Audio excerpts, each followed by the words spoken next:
ठाणे महानगरपालिकेच्या या लागलेल्या 2026 सार्वजनिक निवडणुका आणि मग त्या अनुषंगाने या दिवा प्रभाग समितीमध्ये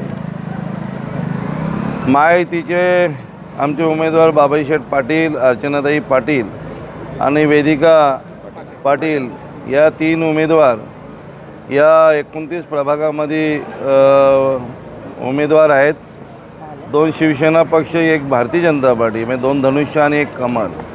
आणि प्रचार करत असताना लोकांचा, नागरिकांचा, मतदारांचा प्रचंड असा प्रतिसाद, कारण 3 उमेदवार अतिशय सक्षम, आमचे बाबाजी शेठ पाटील असतील आणि 2 आमच्या भगिनी असतील, आणि लोकांपर्यंत पोचणारे उमेदवार गोरगरिबांची कामं करण्यासाठी, जनतेला आपण काय देणं लागतो, महिलांसाठी काय करायला पाहिजे, यासाठी अहोरात्र मेहनत करणारे 3 उमेदवार.